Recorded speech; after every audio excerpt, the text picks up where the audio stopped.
تو طوطے میں ہر چیز باہر سے اضافہ ہوتی ہے.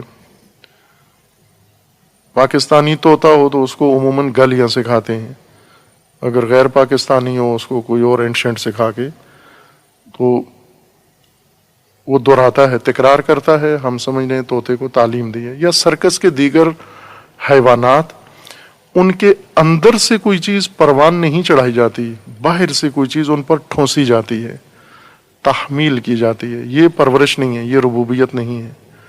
ربوبیت اس کے اندر رکھی ہوئی استعداد سے اس کو نکالنا، پروان چڑھانا، رشد دینا، ارتقاء، نمو دینا اور کمال تک پہنچانا، یہ ربوبیت ہے، تربیت ہے، تعلیم ہے. اس کے لیے ظرف کی ضرورت ہے، ماحول کی ضرورت ہے، اور نظام ربوبی میں وہ سب کچھ فراہم کرنا شامل ہے. اب فرض کریں بیج یا انسانی نطفہ، حیوانی نطفہ، ہر وہ چیز جو استعداد سے پروان چڑھ کے پرورش پا کر رشد کر کے کمال تک پہنچتی ہے، ایک خاصیت اس استعداد کے اندر ہونا ضروری ہے، ورنہ ارتقاء و نمو کا عمل انجام نہیں پائے گا. اور وہ ابدیت ہے اس استعداد کے اندر، عبودیت ہے، تذلل، خضوع، ربوبی ارتقاء کے عمل کو، فرمان کو ماننے کی حالت اس کے اندر ہونا ضروری ہے استعداد کے اندر. اگر یہ استعداد فرمان الہی نہ سنے، فرمان رب نہ سنے، مثلا بیج کے اندر، گندم کے دانے کے اندر جو صلاحیت ہے، استعداد ہے، اگر یہ صلاحیت فرمان پرورش نہ سنے، پروان چڑھنے کا فرمان الہی نہ مانے، ناممکن ہے اس سے پودا ہوگے، اس سے کمال باہر آئے. جتنا بھی جتن کر لیں، جتنا بھی اس کے ساتھ زور لگا لیں، جتنا بھی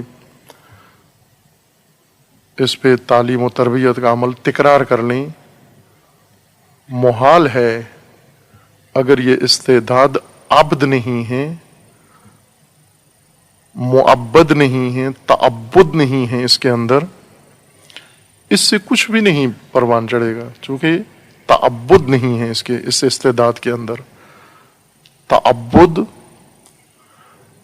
ربوبیت کے فرمان کو ماننا، ربوبیت پرورش کا فرمان دینا، پرورش کا سامان دینا، پرورش کا نظام بنانا، پرورش کا حکم دینا، پرورش کا وسیلہ فراہم کرنا، پرورش کا عمل انجام دینا، یہ ربوبیت ہے.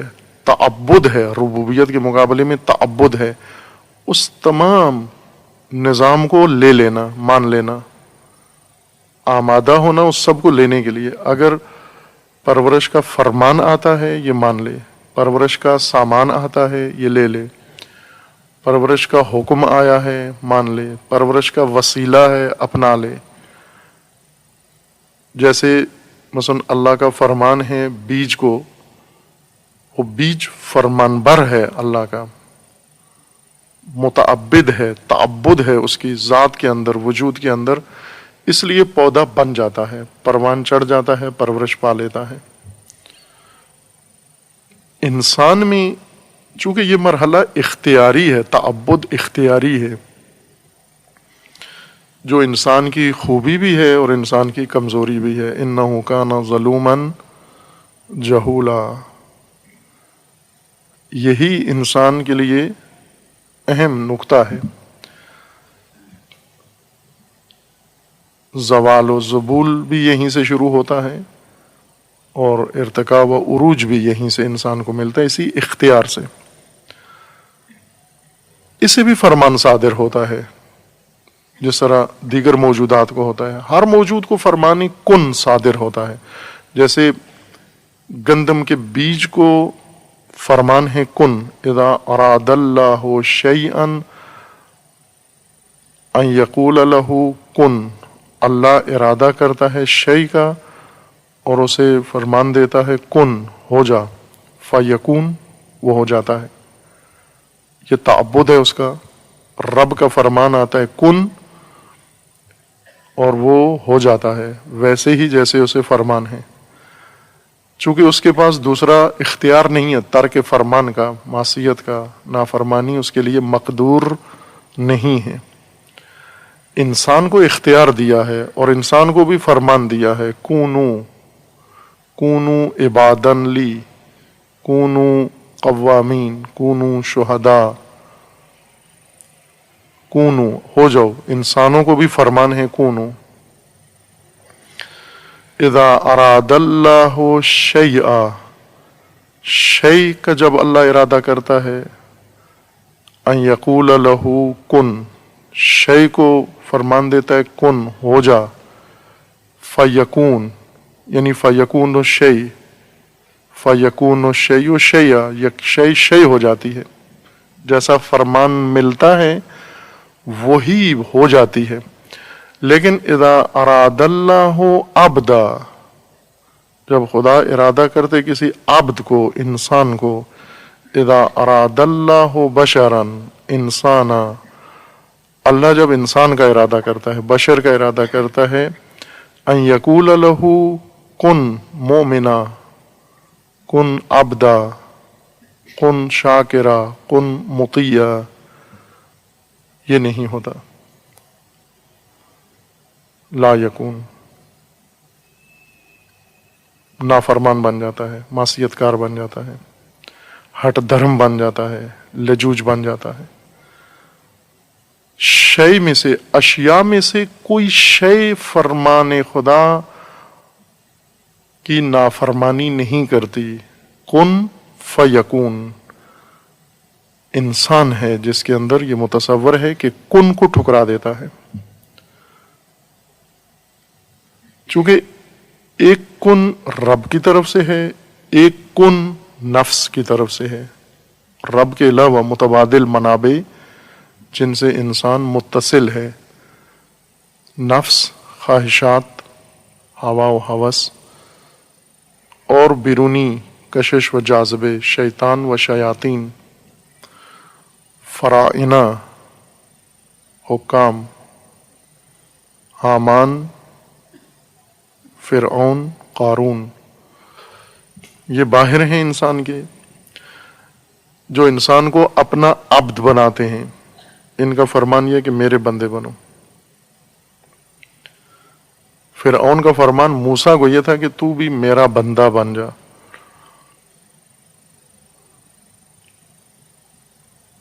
خوب اندر نفس ہے، باہر شیاطین، شیطان۔ اب انسان اس بیچ میں مختار ہے، اس نے ایک فرمان ماننا ہے، کسی کا عبد بننا ہے، یا رب کا یا طاغوت کا۔ طاغوت عنوان ہے تمام، رب کے علاوہ باقی منابع سب طاغوت ہیں، چونکہ طغیان ہے، حد الہی سے تجاوز ہے۔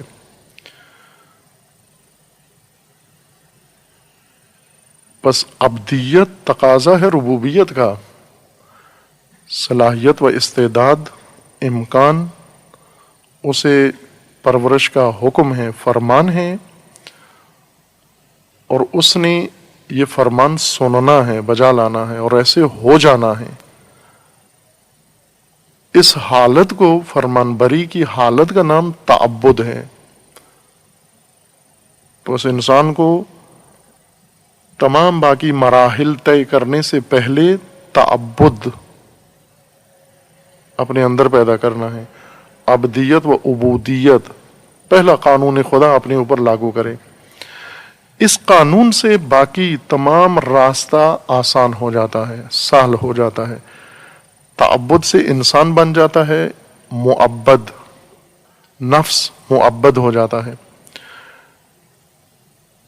دین کے فرمانبری کے لیے نفس آمادہ ہے، کوئی فرمان گران نہیں گزرتا، بھاری نہیں لگتا، کوئی امر دین انسان کو گران نہیں گزرتا، بھاری نہیں لگتا۔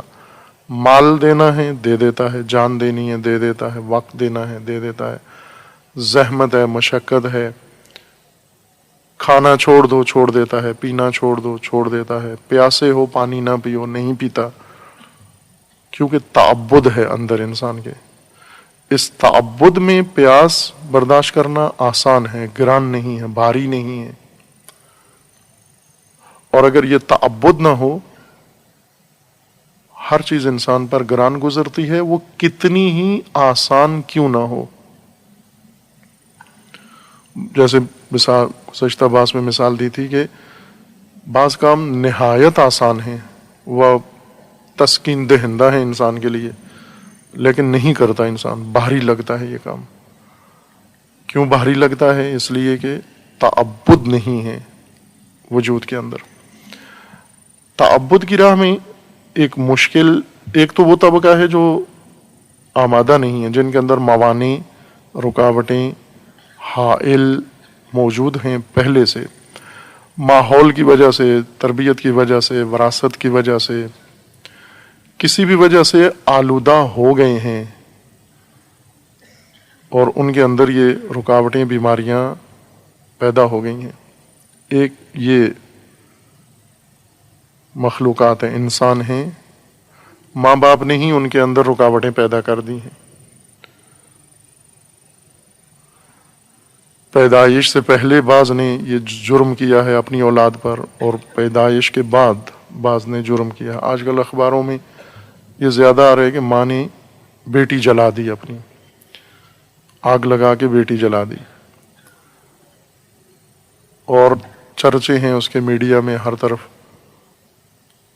اور ایسی لاکھوں کروڑوں مائیں ہیں جنہوں نے اپنی اولادیں جلا کے تباہ کر کے جہنم کے حوالے کر دی ہیں۔ ایک آگ خود لگائی ہے اور ایک بڑی آگ میں دھکیل دیا ہے اپنی اولاد کو۔ ان ماؤں کا کوئی میڈیا تذکرہ نہیں کرتا۔ وہ مجرم مائیں جنہوں نے اپنی اولاد کو جہنم کی آگ میں دھکیل دیا ہے، یہ اس ماں سے زیادہ مجرم مائیں ہیں۔ اس ماں نے پھر ایک اس غلط کام کے اندر پیچھے ایک اور شاید نیت اچھی موجود تھی، یا کسی مثبت عمل اس کے اندر پھر نکل سکتا ہے کہ بیٹی جب بد چلن ہو جائے، نافرمان ہو جائے، ماں باپ کی بات نہ مانے، اس جس بیٹی کو آگ لگائی ہے وہ مجرم بیٹی ہے، گناہگار بیٹی ہے، اس کو آگ لگائی ہے اس نے، نہ کہ پاکیزہ بیٹی کو۔ لیکن یہ دوسری مائیں جنہوں نے اولاد جہنمی بنائی ہے، انہوں نے پاکیزہ اولاد کو جہنمی بنا دیا۔ مجرم مائیں اور مجرم باپ اور مجرم ماں باپ، کچھ نہیں موانع پیدائش سے پہلے اور پیدائش کے وقت اور پیدائش کے بعد اپنی اولاد میں پیدا کیے ہیں۔ کچھ میں ماحول نے، کچھ میں اقربا نے، کچھ میں دوستوں نے، کچھ کے اندر نظام تعلیم نے، ہر ایک نے۔ جب آلودگی میں ہو انسان، ہر طرف سے آلودگی ہو، رکاوٹیں، موانع تعبد کے انسان کے وجود میں آ جاتے ہیں۔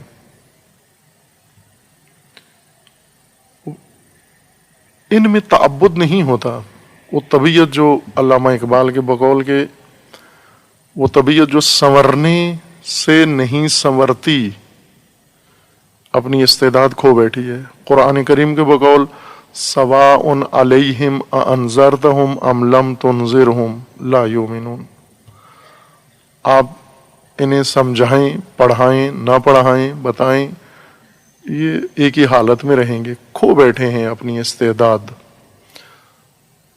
تعبد نہیں ہے ان کے اندر، صلابت ہے، پتھر ہیں، حجر ہیں، یا قساوت پتھر سے زیادہ ہے، یہ اپنی استعداد کھو بیٹھے ہیں۔ موانع تعبد کے فراوان ہیں۔ کچھ موانع ایسے ہیں جو خود انسان وراثت میں لیتا ہے اور اپنے نفس سے بھی پیدا ہوتے ہیں، اندر سے پیدا ہوتے ہیں، دوسروں نے نہیں ڈالے، ماں باپ نے نہیں ڈالے۔ جیسے بہترین خاندان کے اندر اچھے ماں باپ کے گھر میں ایک غیر متعبد پل جائے، پسر نوح، فرزند نوح جیسے مربی کے گھر میں غیر متعبد انسان ہو، یا جیسے ازواج ہیں، قرآن نے ذکر کیا ہے، نبیوں کی بعض بیویاں ہیں، ان کے بارے میں قرآن نے فرمایا کہ نافرمان ہیں، جیسے زوجہ نوح، زوجہ لوط، یہ نافرمان بیویاں ہیں، غیر متعبد بیویاں ہیں، اچھے انسان کے پاس ہیں لیکن متعبد نہیں ہیں،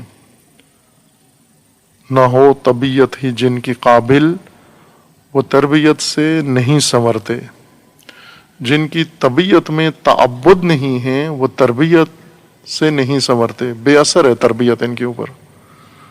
مربی تھکتا ہے، خستہ ہوتا ہے، اور مربی کو اللہ فرماتا ہے کہ لعلک باخع نفسک، آپ اپنے نفس کو ان کے لیے تلف کر رہے ہیں، ضائع کر رہے ہیں اپنے نفس کو ان کی خاطر جن کی طبیعت قابل ہی نہیں ہے، جن کے اندر صلاحیت نہیں ہے، استعداد نہیں ہے، کھو بیٹھے ہیں، جنہیں قرآن کہتا ہے کانو مجرمین، مجرم ہیں یہ کانو مجرمین، کانو وہ نحوی قانون نہیں ہے، کانا ایک کانا نحو میں پڑھتے ہیں آپ، کانا و اخواتہا، عربی الفاظ میں قرآن کریم میں کثرت سے استعمال ہوا ہے لفظ کانا، اور اس کے مشتقات کن بھی اسی سے ہے، اذا اراد اللہ شیئا ان یقول لہ کن، اسی کانا سے بنا ہے کن بھی، فرمان۔ یکون یہ بھی اسی سے ہے، یکونون اسی کانا سے ہے۔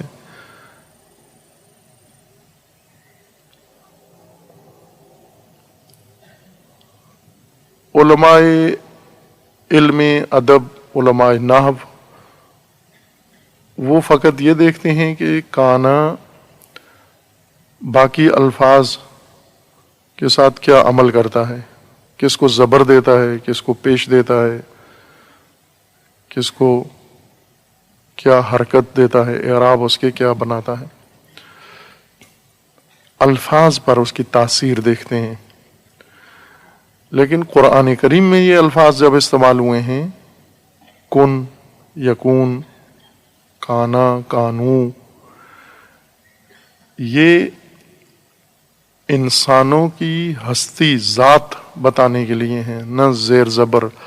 یہ کانا لفظوں پر اثر ڈالنے کے لیے نہیں آیا ہے، بلکہ اپنے مدخول کی ذات بتانے کے لیے آیا ہے، اس کی ہستی کی نشاندہی کر رہا ہے۔ کانو مجرمین، مجرم تھے، مجرم ہیں، ان کی ذات مجرم ہے، ان کی شخصیت مجرم ہے۔ بعضوں سے جرم ایک فعل کے طور پر سرزد ہوتا ہے، جن کا فعل مجرمانہ ہے، خود مجرم نہیں ہے۔ ہیں ایسے بہت سارے لوگ جن سے جرم کا عمل ہو جاتا ہے لیکن ان کی شخصیت مجرم نہیں ہے، جن کو قرآن کہتا ہے کانو مجرمین، یعنی ان کی ذات میں، شخصیت میں جرم آ گیا ہے، ان کے وجود میں جرم ہے، مجرم ہیں، یہ ذاتاً مجرم ہیں، جو انہوں نے اپنی شخصیت خود بنائی ہے، جرم سے بنائی ہے، مجرمانہ شخصیت اپنی بنائی ہے۔ مجرم میں کیسے تعبد آئے؟ جو کانو مجرمین ہیں، جن کی ذات میں جرم رچ بس گیا ہے، راسخ ہو گیا ہے، جو جرم میں رچ بس گئے ہیں، ان کو کیسے آپ توقع کر سکتے ہیں کہ ان میں تعبد پیدا ہوگا؟ ایک عالم کو، ابھی یہ حالیہ واقعہ ہے، ابھی اس وقت جیل میں ہے، زندان میں ہے، قم میں، یہ عالم تھا، اس کو سزائے موت ہوئی ہے، عالم ہے، مشہور عالم ہے، پھانسی کی سزا ہوئی ہے اس کو، اور بہت مقبول تھا لوگوں کے اندر، عورتیں زیادہ اس کی مرید تھیں مردوں سے، مرد بھی تھے لیکن عورتیں زیادہ مرید تھیں اس کی۔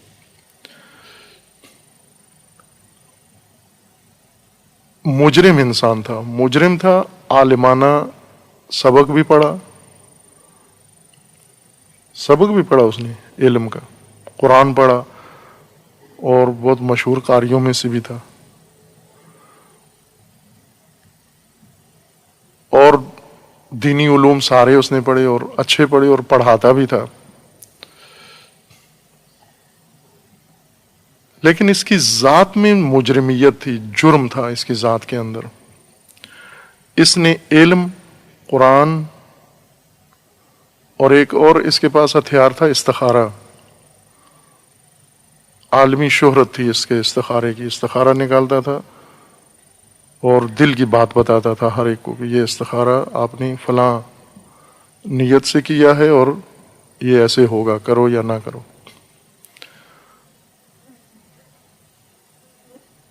استخارہ اس کے پاس ایک وسیلہ تھا۔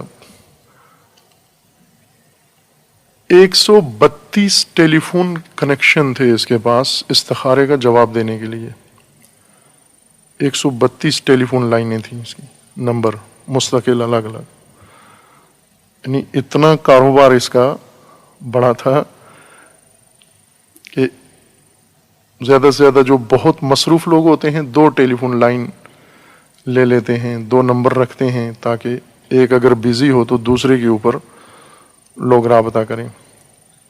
اس کے گاہک اتنے زیادہ تھے کہ 132 ٹیلی فون لائنیں تھیں اس کی، 132 آپریٹر رکھے ہوئے تھے اس نے، ہر فون اٹینڈ کرنے کے لیے الگ ملازم تھا، اور وہ فون 1 یا 2 منٹ سے زیادہ ٹائم نہیں ہوتا تھا، آٹومیٹک کٹ جاتے تھے، ٹائم گاہک کو اتنا ہی دیتے تھے، اور مسلسل 24 گھنٹے مصروف تھے یہ، اور اس کی جو پر منٹ یا پر سیکنڈ آمدن تھی وہ ملینز میں تھی، مثلا لاکھوں روپے 1 منٹ میں اس کے اکاؤنٹ میں آتے تھے پیسے۔ اور ایک عمل جو چونکہ پیر بھی تھا، وہ جو کمزوری ہے انسانوں کی، ربوبیت چھوڑ کر انسان جس طغیان کی طرف چلا جاتا ہے، طاغوتیت کی طرف، پرورش چھوڑ کر، اللہ کا نظام چھوڑ کر جن چیزوں کا سہارا لیتا ہے، ان میں سے ایک یہ افراد ہیں، غیب گو، جعلی پیر، اللہ کو چھوڑ کر، رب کو چھوڑ کر جس آفت میں انسان مبتلا ہوتا ہے وہ جعلی پیروں میں مبتلا ہوتا ہے، اور جعلی ہی ہوتے ہیں، چونکہ اصلی کبھی پیر نہیں بنتا، یہ ذہن میں رکھ لیں کہ پیر جو بنے گا وہ جعلی ہی ہوگا ہمیشہ، جو مربی ہے کبھی پیر نہیں بنتا، مربی معلم ہی رہتا ہے، مربی ہی رہتا ہے، جو پیری اختیار کر لے وہ جعلی ہی ہوتا ہے۔ اس نے یہ بھی روپ اپنایا اور ہر بیماری کا علاج بھی اس نے کرنا شروع کر دیا، اور لوگ الہی نظام چھوڑ کر طاغوتی منبع کی طرف رجوع کیا انہوں نے، اور اس طاغوتی منبع کی رجوع کا طریقہ اس کا یہ تھا جس پر اس کو سزائے موت ہوئی ہے، اور ایک دفعہ نہیں شاید چند دفعہ سزائے موت سنائی گئی ہے۔ وہ یہ کہ وہ نامحرم عورتیں، شادی شدہ عورتیں، غیر شادی شدہ عورتیں جیسی بھی ہوں، ان کے بدن پہ دم پڑ کے پھونکتا تھا، ان کو برہنہ کر کے، عالم ہے، برہنہ کر کے ان کو، یہ اس کا طریقہ کار تھا، برہنہ کرتا تھا اور پھر ان کے بدن پہ دم پڑ کے پھونک مارتا تھا، اور کثرت سے لوگ اس کی طرف راغب تھے۔ ابھی جیل میں ہے، زندان میں ہے، اس کو سزائے موت سنائی گئی ہے، اور بہت سارے لوگ اس کے شاید شاگردوں میں سے بھی ہوں، چونکہ پاکستانی عموماً زیادہ ایسے استادوں کو پسند کرتے ہیں۔ ممکن ہے یہاں بھی ہوں ایسے، پاکستان میں ایسے افراد جو اس استاد سے کسب فیض کرتے رہیں، یہ دم کا طریقہ شاید سیکھ کر آئے ہوں گے وہ بھی، خدا نہ کرے ہوں کوئی، نعوذ باللہ من ذالک، لیکن رجحان ہوتا ہے۔ تعبد نہ ہو اگر انسان کے نفس کے اندر، عبدیت نہ ہو، علم، اصطلاحات انسان کو مومن نہیں بناتی۔ قرآن کا قاری بھی ہے، حافظ بھی تھا، لیکن تعبد نہیں ہے نفس کے اندر، بندگی نہیں ہے، فرمان بری خدا کی نہیں ہے۔ اس نفس کے اندر موانع ہیں، رکاوٹیں ہیں، یہ مجرم ہیں۔ قرآن اس کو کہہ رہا ہے کہ کان من المجرمین، یہ مجرم ہے ذاتاً، وجوداً، ہویت، شخصیت میں مجرم ہے یہ اندر سے۔ آپ اس کے لباس کے دھوکے میں نہ جاؤ، یہ مجرم ہے، قرآن فرما رہا ہے یہ مجرم ہے، اس کی شخصیت میں جرم ہے، نہ کہ جو جرم کرتا ہے اس کی ذات مجرم ہے۔ بہت سارے لوگوں سے جرم ہوتا ہے، مجرم نہیں ہوتے، کام جرم ہے، شخص مجرم نہیں ہے، فاعل کی ذات، شخصیت مجرم نہیں ہے، لیکن عمل اس کا جرم ہے، جرم شمار ہوگا۔ جیسے ایک شخص ایک گاڑی چلا رہا ہے، چلاتے چلاتے کسی غلطی کی وجہ سے دوسری گاڑی کو مار دیا، موٹر سائیکل کو مار دیا، کسی راہ چلتے کو مار دیا، وہ گر گیا، ہڈی پسلی ٹوٹ گئی، مر گیا، وہ یہ جرم ہے۔ ہر قانون کہتا ہے، اسلام میں بھی یہ جرم ہے، قانون میں بھی یہ جرم ہے، عرف میں بھی یہ جرم ہے، لیکن یہ جس نے ماری ہے گاڑی، یہ مجرم نہیں ہے، اس کو نہیں مجرم سمجھا جاتا کہ یہ ذاتاً، شخصیت یا ذہنی طور پر مجرم ہے، اس کے پیچھے ایک مجرم سوچ ہے، لہذا اس کو جرم کا خمیازہ بھگتنا پڑتا ہے، جرمانہ کیا جاتا ہے، دیت اس سے لی جاتی ہے، اور جو تعزیرات سزا بنتی ہے اس کو سنائی جاتی ہے۔ ایک شخص ہے، اس نے گاڑی مثلا موٹر سائیکل چلا رہا ہے، کسی کو ٹکر نہیں ماری، کوئی جرم نہیں کیا، سیدھی لائن میں گزر کے چلا گیا ہے، لیکن ہے یہ مجرم۔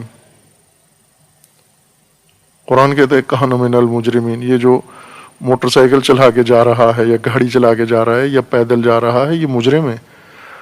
آپ یہ نہ کہو کہ ابھی تو کوئی کچھ کر نہیں رہا، اس کی ذات میں جرم ہے، مجرمیت ہے، شخصیت اس کی مجرمانہ ہے،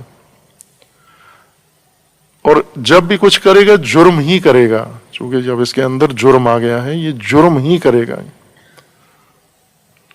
جن کی ذات میں جرم رچ بس جائے، اتنا راسخ ہو جائے، اتنا پھیل جائے، ان میں تعبد ختم ہو جاتا ہے۔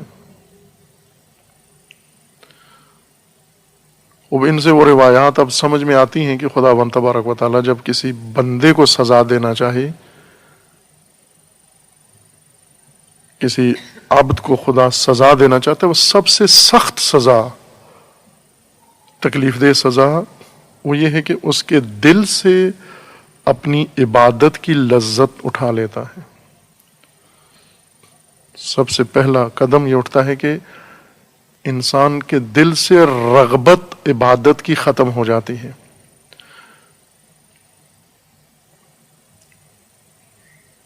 انحراف کا آغاز تعبد کی کمی سے ہوتا ہے، تعبد میں کمی آ جاتی ہے، بندگی میں کمی آ جاتی ہے، خضوع میں کمی آ جاتی ہے، فرمان بری میں کمی آ جاتی ہے، اور انسان اللہ کے علاوہ دیگر منابع پر کان دھرتا ہے، اور آہستہ آہستہ مجرم بنتا چلا جاتا ہے۔ پھر ایک حد میں پانی سر سے گزر جاتا ہے، چونکہ پہلے یہ سنن بیان کی ہوئی ہیں کہ اللہ تعالیٰ کی سنن میں سے، قوانین میں سے ایک قانون استدراج ہے، قانون استمہال، مہلت دینا، اتنی مہلت دینا کہ پانی سر سے گزر جائے، نصاب جرم کا، ظلم کا تکمیل ہو جائے، اور وہاں جا کر اس کو مسمار کرنا، ختم کر دینا۔ اذا اراد اللہ، اذا کیسے ہے، ان یہلک قریۃ، اذا اردنا ان نہلک قریۃ، جب ہم کسی اہل قریہ کو یا ملک کو، قوم کو نابود کرنا چاہتے ہیں، ہلاک کرنا چاہتے ہیں، ایسے ہلاک کا آغاز شروع ہوتا ہے۔ امرنا مترفیہ، اس میں مترف پیدا کرتے ہیں، عیاش پیدا کرتے ہیں، فاسد لوگ پیدا کرتے ہیں۔ ففسدوا فیہا، وہ اس میں فساد شروع کرتے ہیں، آغاز کرتے ہیں، پھیلاتے ہیں، عام کرتے ہیں، اسے کلچر بنا دیتے ہیں، گھر گھر پہنچا دیتے ہیں، اور پھر اس کو اپنی انتہا تک پہنچاتے ہیں۔ فسدوا فیہا، فسقوا فیہا، اس میں فسق کرتے ہیں، فساد کرتے ہیں، تباہی مچاتے ہیں۔ فحق علیہ القول، پانی ان کے سر سے گزر جاتا ہے، اتمام حجت ہو جاتی ہے۔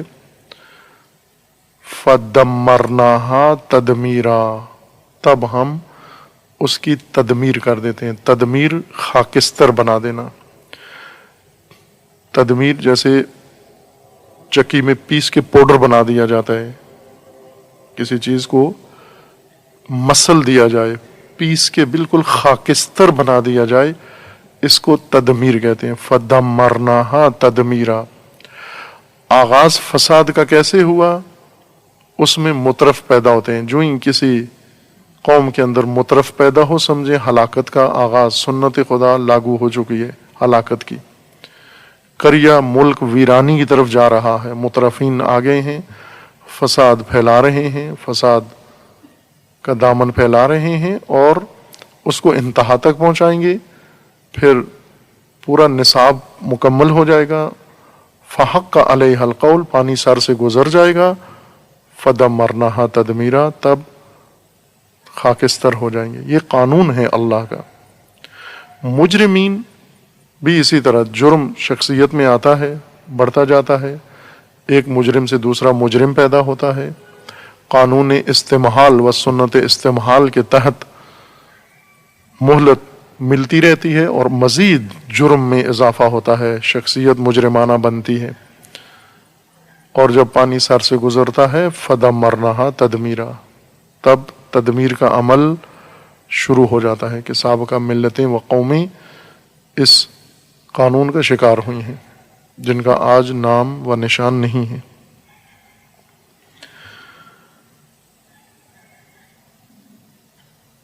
جب انسان تعبد سے دور ہوتا ہے، تعبد و عبدیت اسے اٹھا لی جاتی ہے یا محروم ہوتا ہے، ایک معنی یا ایک متبادل تعبد کے مقابلے میں تکبر پیدا ہوتا ہے انسان کے اندر۔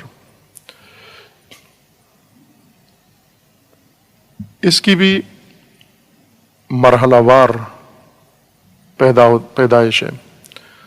تکبر کی پیدائش خود بینی، خود خواہی، خود غرضی سے شروع ہوتی ہے۔ خود بینی، خود پسندی، عجب، خود پسندی، جو اپنے عاشق خود ہیں، اپنے علاوہ کسی چیز سے محبت نہیں کرتے، فقط اپنی ذات پسند ہے ان کو۔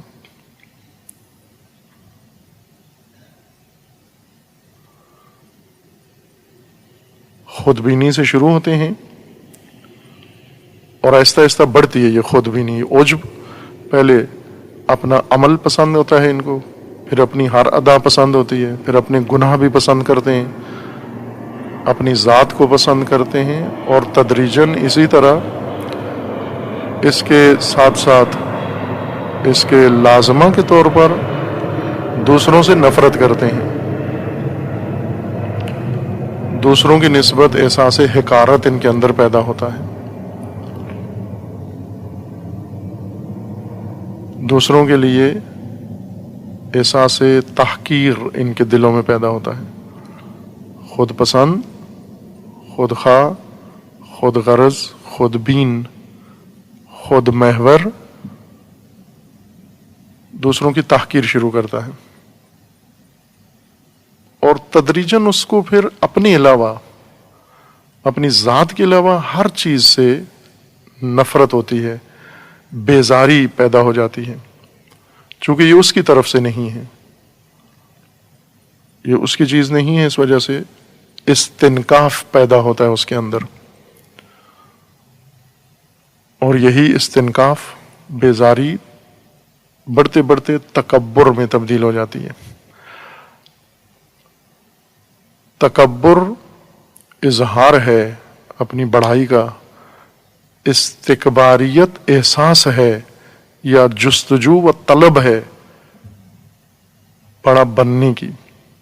بڑا بننا اگر شخصیت کو کمالات میں بڑا کرنا ہے وہ مطلوب ہے، آسان چیز ہے کہ اس میں پستی کی مذمت کی گئی ہے کہ اپنے آپ کو گھٹیا نہ بناؤ، پست نہ بناؤ، فرومایہ نہ بناؤ، نچلے درجے پہ اپنے آپ کو متوقف مت کرو، سبقت لو، آگے جاؤ، تعالی، علو،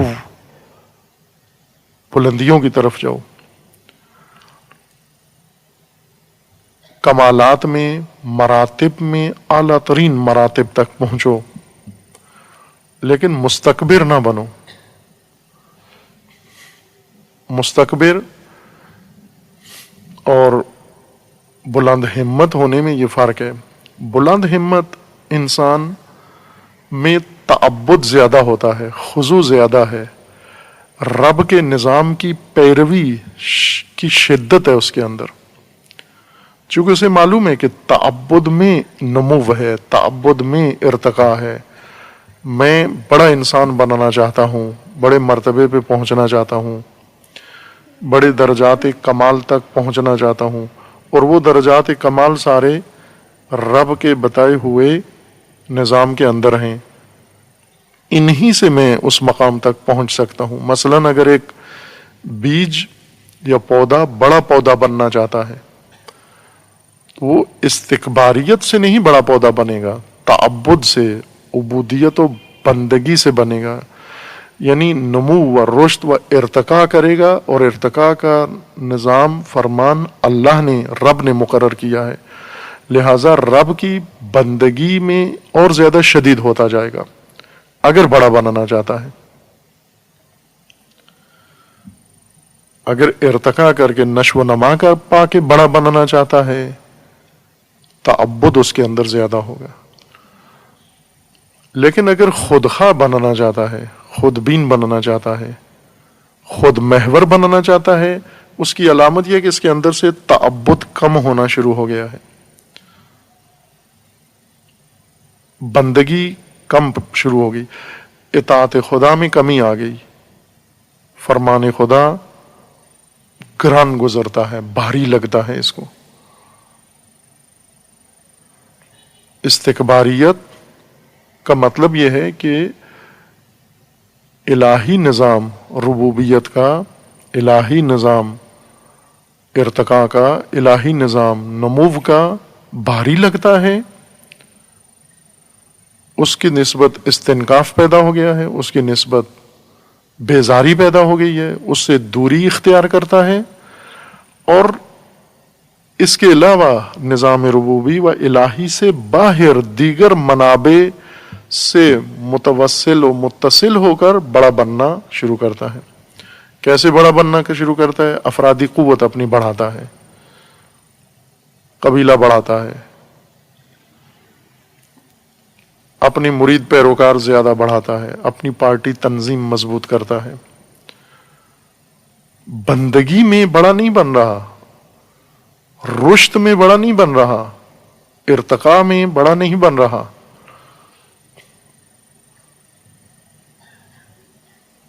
گروہ بناتا ہے، ٹولہ بناتا ہے اپنا، اور اللہ کا فرمان اس پہ بھاری گزرتا ہے، گران گزرتا ہے، ثروت کا سہارا لیتا ہے، مال کا سہارا لیتا ہے، دولت کا سہارا لیتا ہے، جائیداد کا سہارا لیتا ہے، کہ مال کی طاقت سے، ثروت کی طاقت سے بڑا بنے، اسلحے کی طاقت بڑھاتا ہے، اپنی تسلیحاتی طاقت بڑا بننے کے لیے، دوسروں سے برتری، علو حاصل کرنے کے لیے، دوسروں کو اپنی بندگی میں لاتا ہے، خود بندگی سے نکل جاتا ہے، اللہ کی بندگی سے دوسروں کو اپنی بندگی میں لے کر آتے، اپنا فرمان بردار، اطاعت گزار بناتا ہے کہ آپ میری بات مانو، میرے فرمان پہ چلو، کونو عبادا لی من دون اللہ، میرے بندے بنو، اللہ کے نہیں، خدا کے بجائے میرے بندے بنو۔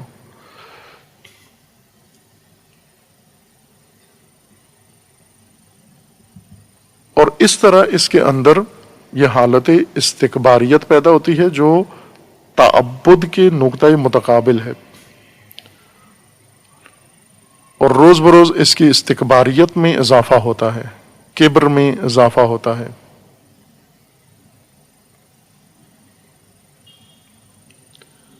غرور میں اضافہ ہوتا ہے، اور پھر ایک دن یہ خدا کے مقابلے میں آ جاتا ہے۔ یہ مستکبر، متکبر جب اپنی طاقت بڑھا لیتا ہے، طاقتور ہوتا ہے، مال کے ذریعے قارون بن کر خدا کے رب کے مقابلے میں آ جاتا ہے، سیاسی قدرت اپنی بڑھاتا ہے، اقتدار فرعون بن جاتا ہے، رب کے مقابلے میں آ جاتا ہے، علمی طاقت اپنی بڑھاتا ہے، ٹیکنالوجی کی قدرت بڑھا کر حامان بن کر برج بنا کے، صنعت لگا کے رب کے مقابلے میں آ جاتا ہے، مستکبر بن کر رب کے مقابلے میں آ جاتا ہے۔ وہ آیات جو اس نقطۂ مقابل کو بیان کر رہی ہیں تعبد کے مقابلے میں، انہیں جائزہ لے رہے تھے، جن میں سے چند ایک بیان کی ہیں۔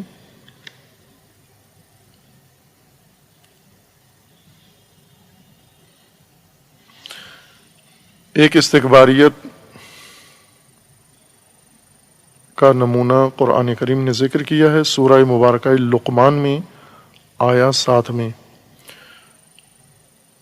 تعبد جب ختم ہوتا ہے،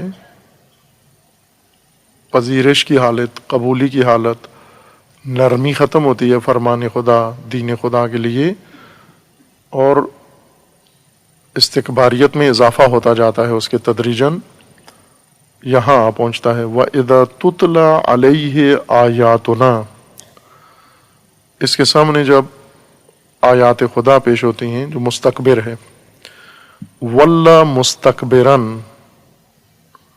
منہ پھیر لیتا ہے تکبر کے ساتھ، غرور کے ساتھ، یعنی بھاری گزرتی ہے اس پر یہ بات، بہت گران گزرتی ہے۔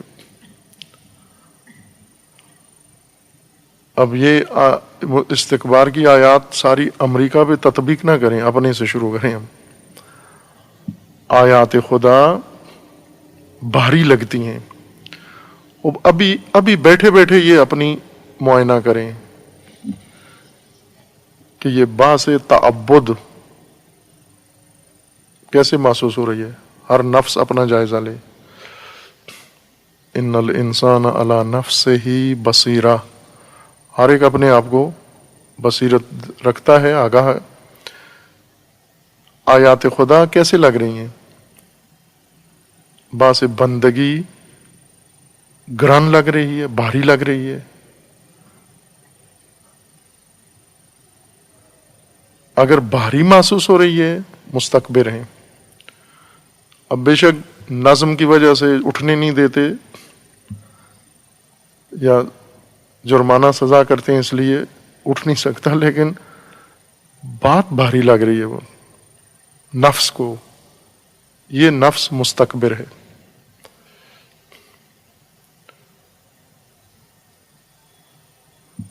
اذا تتلا علیہ، دیکھنا ہے مستکبر ہو یا نہیں۔ اذا تتلا علیہ آیاتنا، جب ہماری آیات پیش کی جائیں، ولا مستکبرن، کیا ظاہر کرتا ہے؟ کأن لم یسمعھا، ایسے منہ موڑ لیتا ہے، پھر جاتا ہے جیسے اس نے سنی ہی نہیں ہے۔ آیات خدا جب اس کے سامنے پیش کی جائیں، اس کی حالت یہ ہے کہ گویا اس نے سنی ہی نہیں ہے۔ بعض ہوتے ہیں ان کے سامنے پیش کی جائے، اسپیکر پر پیش کی جائے، لیکن ایسی اس کی حالت ہے کہ گویا اس نے سنی ہی نہیں ہے۔ اس نفس میں تعبد نہیں ہے، پذیرش نہیں ہے، قبولی نہیں ہے، یہ اپنے رب کا فرمان سن ہی نہیں رہا۔ بجا لانا دور کی بات ہے، سن نہیں رہا، سننے کے لیے تیار نہیں ہے، یہ سننا ہی گرہن گزر رہا ہے، بھاری لگ رہا ہے اس کے اوپر۔ کأن فی اذنیہ وقرا، ایسے ہے جیسے اس کے دونوں کانوں میں وقر ہے۔ وقر کوئی باہری چیز ٹھونسی ہوئی ہے جو آواز کان کے اندر نہ جانے دے۔ بعض لگا لیتے ہیں کان کے اوپر کوئی ایسی رکاوٹ کہ جس سے شور شرابہ ان کے کان میں نہ پڑے، وہ شور شرابے کے لیے ٹھیک ہے، انسان وقر کانوں میں لگا لے، لیکن ہدایت، آیات خدا، فرمان الہی، وقر ہے نہیں ہے، ان کے کانوں میں کچھ بھی نہیں ہے۔ حالت ایسی ہے، ان کی حالت اس کی ایسی ہے جیسے اس کے کانوں میں کوئی چیز ٹھونسی ہوئی ہے، سخت بھاری چیز جو کان میں آواز نہیں جانے دے رہی۔ فبشرہ بعذاب علیم، چونکہ اس میں فرمان خدا سننے کی ہی آمادگی نہیں ہے، اس قدر بد نصیب ہے یا تعبد کی کمی ہے، اس کے اندر دوری ہے، سننے کے لیے تیار نہیں ہے، اور سننا بھاری لگتا ہے اس کو۔ اگر فرمان خدا کے بجائے کوئی اور کمیڈین آج بات کرے، ساری رات بیٹھ کے رمضان کی پوری رات لہو میں گزار دے گا، بھاری نہیں ہے، بھاری کام کروائیں بھی تو بھی بھاری محسوس نہیں کرتا۔ لطیفے سنائیں، چٹکلے سنائیں، جو اہل معصیت ہیں معصیت کریں، وہ معصیتیں بعض بہت بھاری ہیں لیکن انہیں بھاری نہیں لگتی۔ مثلا بعض کام بہت ہی بھاری ہیں، یہ جو مجرمانہ کام ہیں، جیسے سگریٹ پینا بہت بھاری کام ہے، آسان کام نہیں ہے، چونکہ اتنا ناگوار ہے یہ دھواں اور یہ کش و سوٹا۔ نسوار اس سے زیادہ بھاری ہے، گٹکا اس سے زیادہ بھاری ہے، چرس اس سے زیادہ بھاری ہے۔ جتنا غلظت نشے میں زیادہ ہے، اتنا ہی اس کی کثافت بھی زیادہ ہے۔ یہ سارے بھاری کام کرتے ہیں انسان، وہ نہیں لگتے بھاری، چونکہ تعبد نہیں ہے، استکباریت ہے، اس وجہ سے فقط خدا کا فرمان بھاری ہے، باقی کوئی چیز بھاری نہیں لگتی۔ کچھ بھی باقی ان کو گران نہیں گزرتا۔ اللہ کی بات، اللہ کا نظام، اللہ کا فرمان بھاری لگتا ہے۔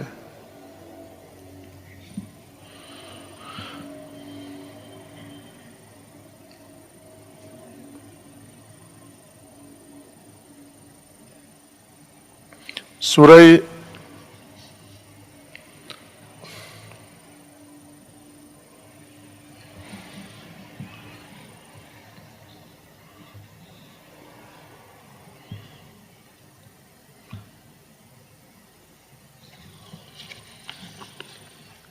پہلے یہ دوسری آیات پڑھ لیں پھر ان کی طرف آتے ہیں۔ قرآن کریم نے ایک مکالمہ ذکر کیا ہے، مستکبرین اور مستضعفین جہنمی، دونوں جہنمی ہیں۔ مستکبر بھی جہنم میں جائیں گے، مستضعف بھی جہنم میں جائیں گے، اور وہاں جا کر لڑیں گے، آپس میں جھگڑیں گے۔ مستکبر اور مستضعف کے یہ بہت جالب مکالمہ ہیں جو قرآن کریم نے ذکر فرمایا ہے۔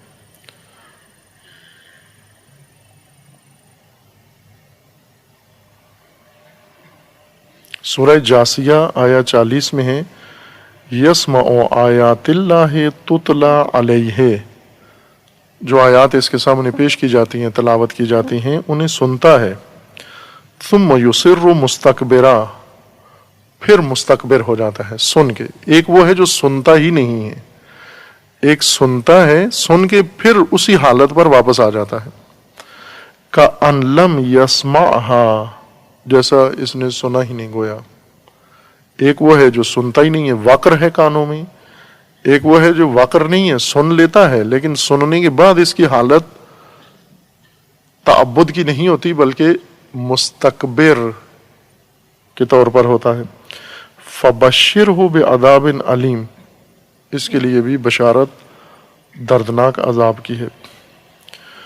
فَإِنِ اسْتَكْبَرُوا فَالَّذِينَ عِندَ رَبِّكَ يُسَبِّحُونَ لَهُ بِاللَّيْلِ وَالنَّهَارِ وَهُمْ لَا يَسْأَمُونَ، کہ ان کو اب یہ تذکر دیا گیا ہے کہ اگر آپ استکباریت کرو گے، یعنی تعبد و بندگی نہیں کرو گے، تو اس سے اللہ کو، رب کو کوئی نقصان نہیں ہونا۔ جو پودا باغبان کا فرمان یا رب کا نظام نہ مانے، پرورش نہ پائے، اب اس میں رب کا کیا نقصان ہے؟ جو پودا کمال تک نہیں پہنچتا، اس میں رب کا کیا نقصان ہے؟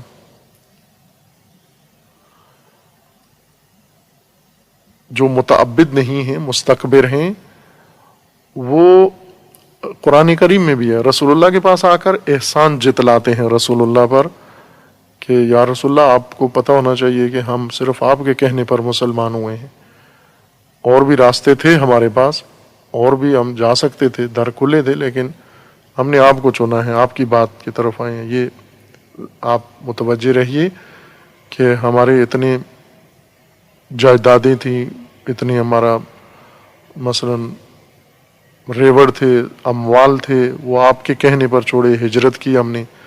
روزانہ آ کر رسول اللہ کو جتلاتے تھے، احسان جتلاتے ہیں۔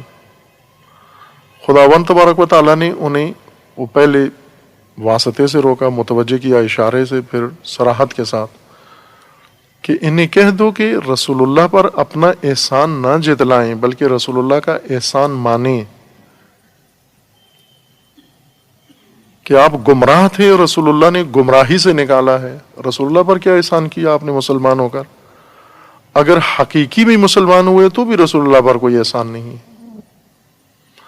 رسول اللہ کا احسان ہے تمہارے اوپر کہ گمراہ تھے، اور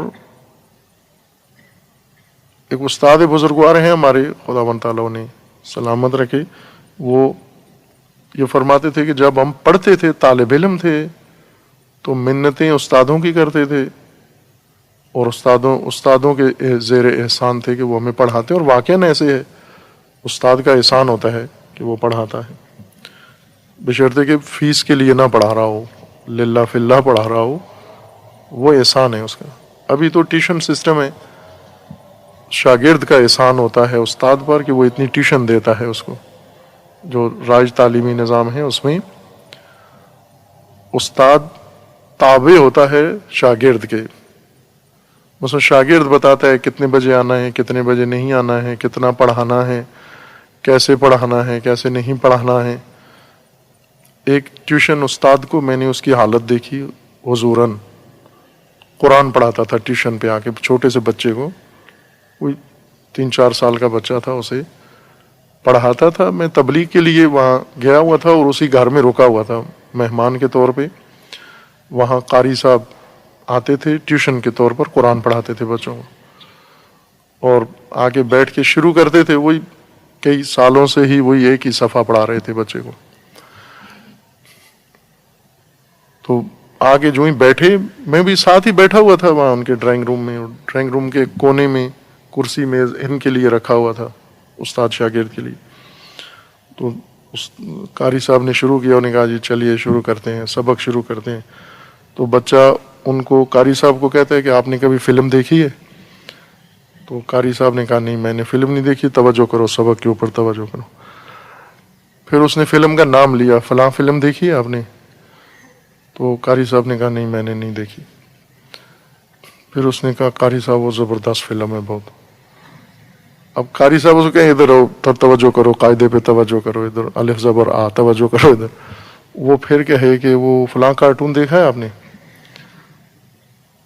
وہ قاری صاحب یہ استاد چونکہ ٹیوشن کا استاد ہے، معاوضہ لے کے پڑھا رہا ہے، وہ بچے کو نہ ڈانٹ سکتا ہے، نہ تنبیہ کر سکتا ہے، نہ اسے روک سکتا ہے، چونکہ بچہ پیسے دے رہا ہے. اصل یہ اس کے احسان مند ہے. اور اسی طرح 10-15 منٹ میں بچے نے فلم کی باتیں کی، اس نے قاعدے کی باتیں کی، درس ختم ہو گیا. قاری صاحب چلے گئے کل کا کہہ کے کہ اگلا سبق کل پڑھیں گے. پھر یہ وہ چیز ہے جس کا خود مشاہدہ کیا ہے. یہ استاد بزرگوار فرماتے تھے چونکہ حوضوں میں اساتید پڑھاتے ہیں بہت لمبے عرصے تک. شاید دنیا میں کسی تعلیمی نظام میں اتنی معلمی کی مدت دراز ہو جتنی مدارس علمیہ میں ہوتی ہے، کہ ایک ایک استاد شاید 70 سال تک پڑھاتا ہے. 70 سال تدریس دن رات، اور کئی مضامین، اور وہ بھی بہت مشکل مضامین پڑھاتا ہے ایک پائی پیسے کے معاوضے کے بغیر. ہزاروں شاگردوں کو پڑھاتا ہے. شاگرد گاڑیوں میں درس میں آتے ہیں، استاد پیدل آتا ہے درس میں. شاگرد بنگلوں میں رہتے ہیں، استاد کرائے کے گھر میں رہتا ہے. شاگرد امیر کبیر سرمایہ دار خاندانوں سے ہیں، وہ جس حالت میں طالب علمی میں تھا استاد بن کے بھی اسی حالت میں ہے.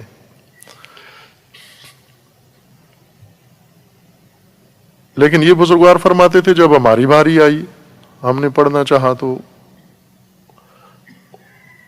احسان اساتید کا ہوتا تھا کہ ہم آپ کو پڑھا رہے ہیں. اب جب کہا کہ ہم پڑھ کے خود استاد بن گئے ہیں، ابھی شاگردوں کے احسان مند ہو گئے ہیں ہم، کہ اگر کوئی ہمارے پاس پڑھتا بھی ہے روز جتلاتا ہے کہ ہم آپ کے پاس پڑھتے ہیں، آپ کا دھیان رہے کہ ہم آپ کے پاس پڑھتے ہیں. وہ کم از کم وہ ایک فریق تو کسی کو کہے کہ ہمارا بھی احسان ہے تمہارے اوپر. وہ یہ پڑھ کے احسان جتلاتا ہے، وہ پڑھا کر احسان جتلاتا ہے. اسی طرح رسول اللہ کے پاس گمراہ آتے تھے اور احسان جتلاتے تھے.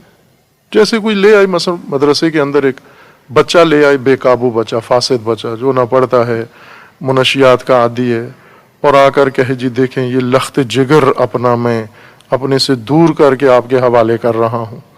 سبحان اللہ، کیا احساس کر رہے ہیں، کیا جگر ہے اور کیا لخت ہے آپ کا. اگر لخت یہ ہے تو جگر کیسا ہوگا.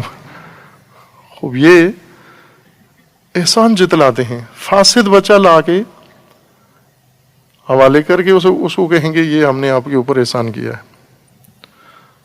اس طرح یہ رسول اللہ کے اوپر بھی احسان کرتے تھے کہ دیکھا ہم آپ کی بات مانتے ہیں.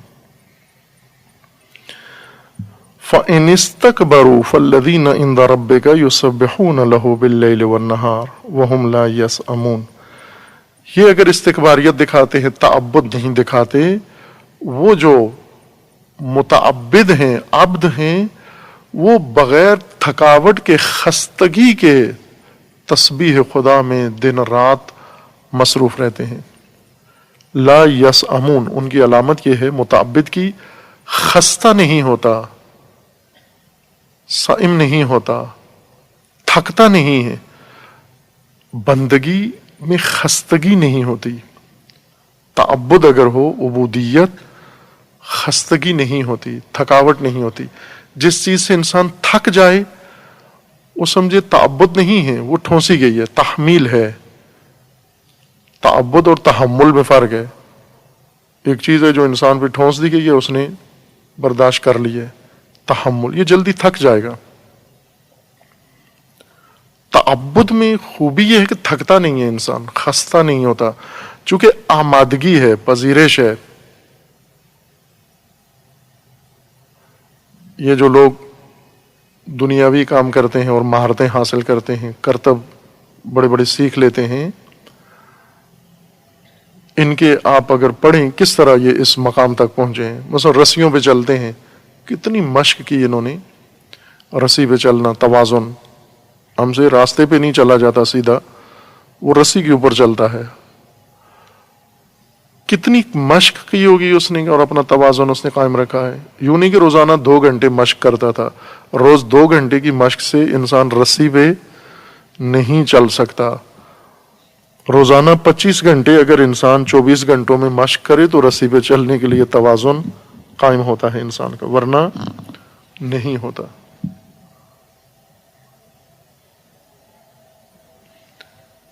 یہ معروف جو کسی بھی شعبے کے کھلاڑی ہیں، جیسے ابھی یہ محمد علی مکے باز فوت ہوئے ہیں، جو انہوں نے یہ مہارت اتنی کیسے حاصل کی کہ پہلے راؤنڈ میں ہی اپنے بڑے بڑے حریفوں کو چت کر دیتے تھے. یہ مہارت انہوں نے اس طرح سے حاصل کی کہ ہر وقت مثلا کھانا کھاتے ہوئے بھی مکے چلا رہا ہے، راستہ چلتے ہوئے بھی مکے چلا رہا ہے. آپ ان کی تصویریں بھی دیکھیں، کہیں دعوت پہ گئے تو بھی مکہ چلا رہے ہیں، کہیں کسی سے ملنے گئے تو بھی مکے چلا رہے ہیں. ہر جگہ وہ مکہ ان کا تیار ہے، اس لیے اتنا بڑا مکے باز بن گیا. تھکتا کیوں نہیں تھا یہ؟ دن رات مکے بازی کرتا رہے انسان، صبح و شام خستہ نہیں ہوتا. تھک جاتا ہے آدمی بس اوقات، 1 گھنٹہ 1/2 گھنٹہ اگر انسان کو جسمانی سخت کام کرے تھک جاتا ہے. یہ کام خستہ کر دیتے ہیں. آپ کوشش کر لیں 1/2 گھنٹہ اس طرح تیزی سے مکے چلاتے رہیں، رمق ختم ہو جائے گی. اور ایک آدمی 24 گھنٹے مکے چلاتا رہے، جو اس بستر سے اٹھتا ہے وہیں مکے بستر سے ہی شروع کر دے چلانا. تھکتا کیوں نہیں ہے؟ نہیں تھکتا، سعامت نہیں طاری ہوتی. کیوں نہیں ہوتی؟ چونکہ نفس اس کام کے لیے آمادہ ہے، تیار ہے. تھکتا اس میں ہے جس میں نفس آمادہ نہ ہو.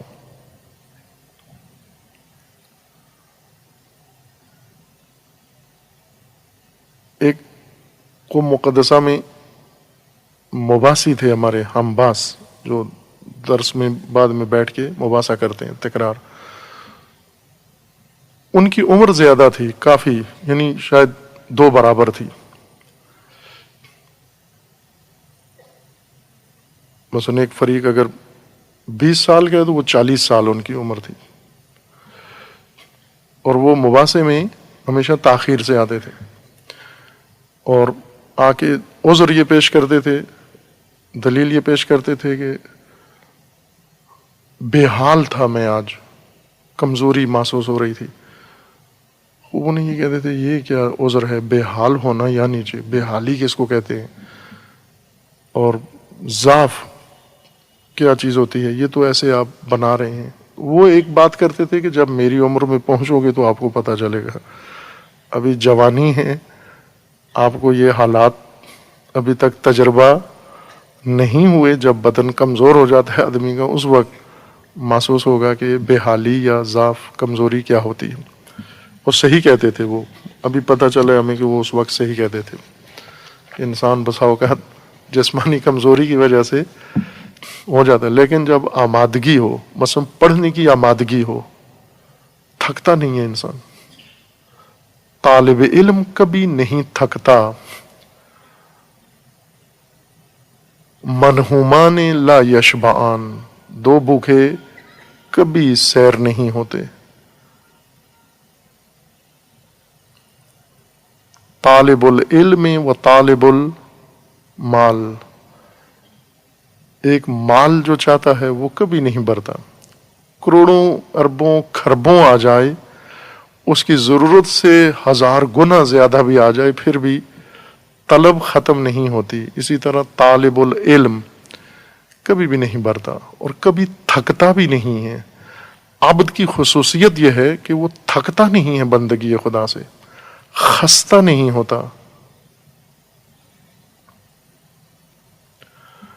فَإِنِ اسْتَكْبَرُوا، اگر یہ استکباریت دکھا رہے ہیں، تعبد ترک کر دیا ہے، ان پر گران ہے فرمان خدا، راہ خدا و نظام خدا، فَالَّذِينَ عِندَ رَبِّكَ يُسَبِّحُونَ لَهُ بِاللَّيْلِ وَالنَّهَارِ وَهُمْ لَا يَسْأَمُونَ، وہ لیل و نہار دن رات تسبیح خدا میں مصروف ہیں اور خستہ نہیں ہیں۔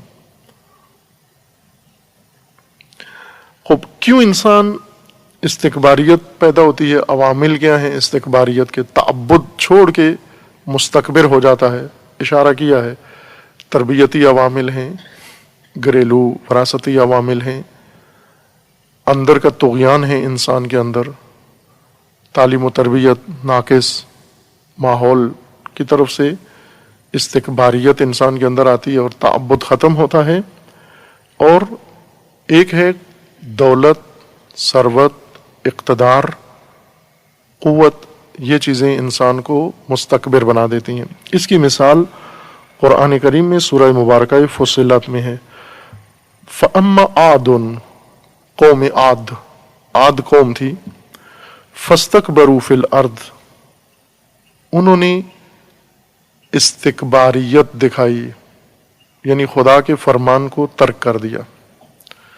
گران تھا، بھاری تھا ان کے اوپر نظام خدا، رب کا نظام بھاری تھا، گران تھا، آر محسوس کرتے تھے۔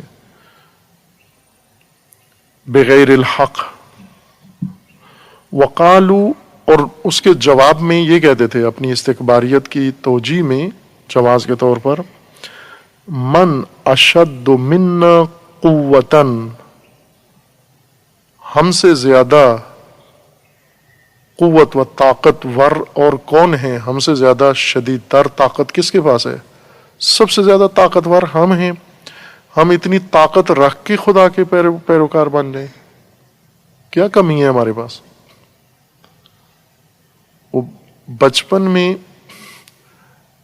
اسکول میں ایک خاندان ہجرت کر کے اس علاقے میں گیا جہاں اسکول تھا ہمارا، وہاں کسی دوسرے کلچر سے، خطے سے، جن کی زبان بھی اس علاقے سے مختلف تھی اور باقی امور، اور وہ رمضان میں روزے نہیں رکھتے تھے۔ وہ بچے تھے چھوٹے، لیکن وہ پورا خاندان ہی روزے نہیں رکھتا تھا۔ وہ بچے جب دوسرے دوست اس سے پوچھتے کہ آپ لوگ روزہ کیوں نہیں رکھتے، تو وہ بڑی سنجیدگی کے ساتھ وہ بچہ بچگانہ انداز میں جواب یہ دیتا تھا کہ روزہ وہ رکھتے ہیں جن کو روزی نہیں ملتی، ہمیں تو روزی ملتی ہے، ہم کیوں روزہ رکھیں؟ روزی اگر ہے تو روزہ نہیں ہے، روزی نہیں ہے تو ٹھیک ہے روزہ رکھ لو، جب ہے ہی نہیں ہے کھانے کے لیے تو بہتر ہے نہ کھاؤ۔ وہ بچہ یہ توجیہ پیش کرتا تھا۔ عبد خدا کون ہوں؟ جو ضعیف ہوں، بیچارے ہوں، قوت نہ ہو، پیسے نہ ہو، طاقت نہ ہو۔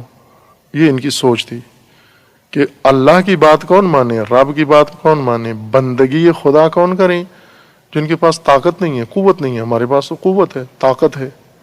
من اشد منا قوتاً اولم یروا ان اللہ الذی خلقهم هو اشد منهم قوتاً وکانوا بآیاتنا یجحدون۔ یہ احساس طاقت و قدرت کر کے استکباریت دکھا رہے ہیں، بندگی سے ہٹ کے، اور تکبر و غرور و بڑائی، اپنی برتری ظاہر کر رہے ہیں، اور ان پر بھاری ہے فرمان خدا، نظام خدا۔ متوجہ نہیں ہے کہ خدا اشد قوتاً ہے اور ان سے بڑی طاقت والوں کو خدا نے نابود کیا ہے۔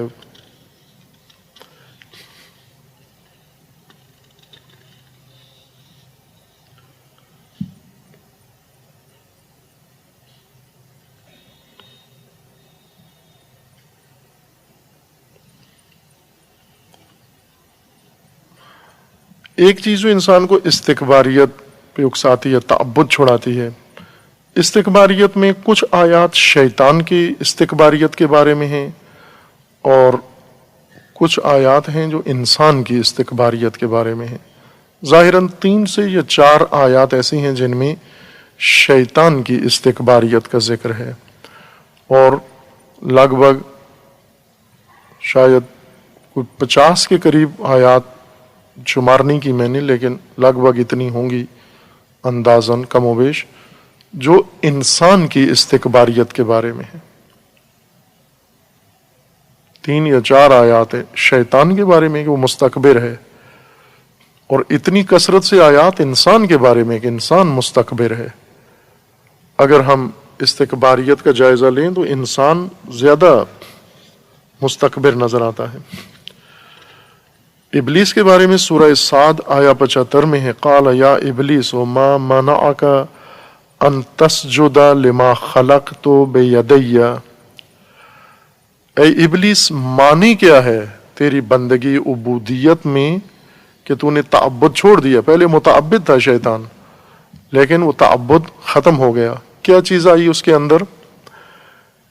سوال کیا پروردگار نے اس سے، یا ابلیس ما منعک، کس چیز نے تجھے روکا، ان تسجد لما خلقت بیدی، یعنی میرا فرمان سجدہ تو نے ٹھکرا دیا، فرمان بری نہیں کی. اگر فرمان خدا بجا لاتا تو اب تھا، یہ کام تو نے نہیں کیا. کیا رکاوٹ تھی، کیا معنی تھا؟ 2 معنی یہاں پر ذکر کیے گئے ہیں. استکبرت ام کنت من العالین، استکباریت رکاوٹ بنی ہے یا تو عالین میں سے تھا. ان 2 میں سے ایک رکاوٹ ضرور تھی. عالین میں سے ہے تو اپنے آپ کو سمجھتا ہے، عالین میں سے ہے، یا مستکبر ہے. یہ 2 خاص اصطلاحات ہیں قرآن کریم کی. فرعون کے بارے میں بھی ہے کہ خداوند تبارک و تعالیٰ نے جب حضرت موسیٰ علیہ السلام کو فرعون کی طرف بھیجا تو ساتھ یہ بھی بتایا کہ فرعون و ملائے فرعون عالین میں سے ہیں. یہ بھی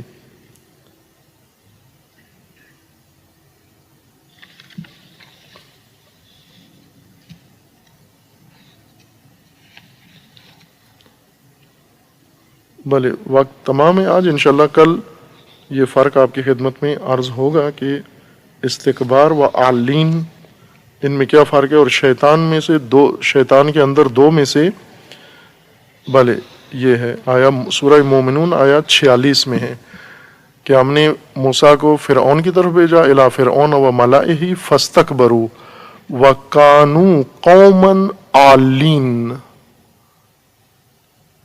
معلوم ہوا کہ عالین بھی ایک منفی حالت ہے جو قوم فرعون پر طاری تھی. ملا و فرعون پر، فرعون اور اس کی حکومت اور اس کے ساتھیوں پر حالت عالین طاری تھی. مستکبر بھی تھے، وَكَانَ قَوْمًا عَالِينَ. اسی باب سے شیطان سے بھی پوچھا جا رہا ہے کہ تو بھی عالین میں سے ہے یا مستکبر ہے؟ کیا وجہ ہے؟ فرعون کے بارے میں تھا کہ دونوں تھے اس کے اندر، مستکبر بھی تھا اور عالین میں سے بھی تھا. یہ بات بھی انشاءاللہ بیان کریں. صلی اللہ علیہ محمد.